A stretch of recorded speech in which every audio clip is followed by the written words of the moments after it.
જય હિન્દ વિદ્યાર્થી મિત્રો. પીએસઆઈ કોન્સ્ટેબલની જે યોદ્ધા તૈયારી કરે છે એમની માટે માહિતીનો 5 મિનિટનો વિડીયો છે. ઘણા કેન્ડિડેટ પૂછતા હોય કે સાહેબ કેટલા ફોર્મ ભરાયા છે, અલગ અલગ ફોર્મની તારવણી કરીએ તો કેટલા ફોર્મ ભરાયા છે. ગ્રાઉન્ડની અપડેટ તો જસ્ટ આવી જ ગઈ અત્યારે કે પોલીસની અંદર પુરુષ ઉમેદવારો માટે પોલીસ ભરતી બોર્ડે 11 ગ્રાઉન્ડની ફાળવણી કરી અને બહેનો માટે 4 ગ્રાઉન્ડની ફાળવણી કરી. તો નાનકડો એવો કામનો આ 5 મિનિટનો વિડીયો છે, એ માહિતીનો વિડીયો છે. સૌથી પહેલા વાત કરીએ તો કેન્ડિડેટ પૂછતા હોય છે પોલીસ ભરતીમાં કુલ ફોર્મ કેટલા ભરાણા છે. તો પીએસઆઈની દોસ્તો વાત કરું તો પીએસઆઈમાં નંબર ઓફ કેન્ડિડેટ છે 4,98,000 આટલા કેન્ડિડેટ છે એ પીએસઆઈની અંદર છે. કોન્સ્ટેબલની વાત કરું તો એમાં ટોટલ ઉમેદવારો જે એક્ઝામ આપશે એ છે 10,38,000 કેન્ડિડેટ એવા છે કે જે ફોર્મ ભરેલા છે. ટોટલ આ બંનેનું ટોટલ મારીએ આપણે, બરોબર, તો 15 લાખ ઉપર કેન્ડિડેટ થાય છે. 15,36,000 જેવા કેન્ડિડેટ થાય છે ટોટલ. હવે આમાં ઘણા ઉમેદવારો જે કોમન ઉમેદવારો છે કે જેને પીએસઆઈ કોન્સ્ટેબલ બંનેમાં ફોર્મ ભર્યું હોય. જો ત્રણેયને અલગ અલગ આપણે તારવણી કરી નાખીએ તો કઈ રીતનું થાય છે આપણે જોઈએ. ખાલી પીએસઆઈની અંદર પીએસઆઈમાં ટોટલ અરજી આવી છે 4,98,000. તો ખાલી એમાંથી પીએસઆઈમાં ફોર્મ ભર્યું હોય એવા કેન્ડિડેટ છે 60,000 ઉમેદવાર એવા જેને માત્ર પીએસઆઈમાં ફોર્મ ભર્યો, એને કોન્સ્ટેબલમાં ફોર્મ ભરેલ નથી. પીએસઆઈ કોન્સ્ટેબલ બંનેમાં ફોર્મ ભર્યો હોય એવા 4,38,000. તો આ પીએસઆઈના કેન્ડિડેટ બે ભેગા કરો એટલે તમને આંકડો મળી જાય 4,98,000. કોન્સ્ટેબલની વાત કરીએ, ખાલી કોન્સ્ટેબલમાં ફોર્મ ભર્યું હોય એવા કેન્ડિડેટ છે 6 લાખ. પણ પીએસઆઈની સાથે કોન્સ્ટેબલમાં ફોર્મ ભર્યું એવા છે 4,38,000. એટલે કોન્સ્ટેબલનું જો ટોટલ મારીએ તો ટોટલ 10,38,000 કેન્ડિડેટ થાય છે. તો આટલા કેન્ડિડેટ જે છે એને ફોર્મ ભરેલ છે અને પરીક્ષા આપવા માટે જશે. હવે ગ્રાઉન્ડની વાત કરીએ તો ગ્રાઉન્ડ દેવા માટે અલગ અલગ છે ગ્રાઉન્ડની ફાળવણી કરેલી છે, જેની અંદર મહિલા ઉમેદવારને 4 ગ્રાઉન્ડ ફાળવેલા છે. ઝોન વાઇઝ ગ્રાઉન્ડ ફાળવેલા છે. ઉત્તર ગુજરાત, મધ્ય ગુજરાત, સૌરાષ્ટ્ર અને દક્ષિણ ગુજરાત. ગ્રાઉન્ડની વાત કરીએ તો મહિલા ઉમેદવારોને 4 ગ્રાઉન્ડ ફાળવેલા છે.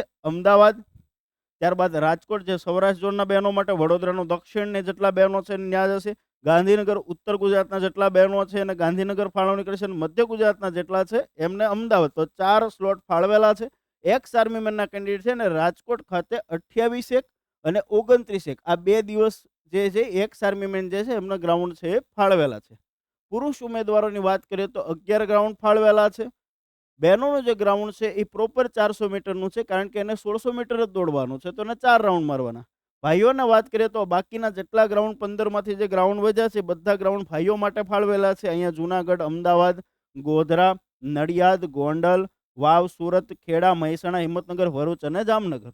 ઘણી જગ્યાએ તમે ગ્રાઉન્ડ દેવા જશો તો તમને 12 રાઉન્ડ મળશે અથવા 13 રાઉન્ડ, કારણ કે ગ્રાઉન્ડ છે અલગ અલગ માપણીના હશે. એની ઓફિશિયલ અપડેટ આવશે ત્યારે આપણે ઇન્ફોર્મ કરીશું. જ્યારે 1 તારીખે કોલ લેટર આવે પછી એનો પ્રોપર ખ્યાલ આવશે. 12 રાઉન્ડ ત્યાં મારવાના, જેનું ગ્રાઉન્ડ 416.66 મીટરનું છે ત્યાં 12 રાઉન્ડ મારવાના હોય છે, બરાબર. ગઈ ભરતીની વાત કરીએ તો નડિયાદ ને એવા ઘણા ગ્રાઉન્ડ હતા જેમાં 12 રાઉન્ડ મારવાના હતા.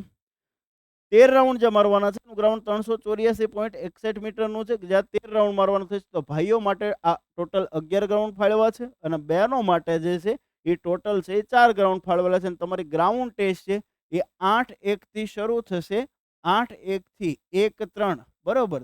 ત્રીજા મહિનાની 1 તારીખ સુધી ગ્રાઉન્ડ જે છે એ તમારું ચાલવાનું છે. ત્યારબાદ ગ્રાઉન્ડનું રિઝલ્ટ ઓન ધી સ્પોટ તમને ગ્રાઉન્ડ ઉપર જ મળી જશે, પરંતુ એનું ઓફિશિયલ રિઝલ્ટ આવશે ત્યારબાદ વાંધા અરજી થશે અને પાછું એનું ફાઇનલ રિઝલ્ટ છે ડિક્લેર કરવામાં આવશે.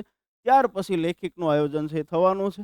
તો જે યોદ્ધા ખાખીની તૈયારી કરે છે તો આ સરસ મજાની માહિતીનો વિડીયો એમના માટે બનાવેલો છે, તો એમના સુધી મેક્સિમમ વિડીયો શેર કરી દો. અને જીસીએ આવતી 3 જાન્યુઆરી આપણે ફ્રી ગ્રાઉન્ડ ટેસ્ટ પોલીસ ભરતી બોર્ડ જેવું જ તે, કારણ કે આપણો જીસીએનો ટ્રેક પ્રાઇવેટ ટ્રેક પોલીસ ભરતી બોર્ડ જેવો છે, 417 મીટરનો, જેમાં 12 રાઉન્ડ લગાવવાના હોય છે.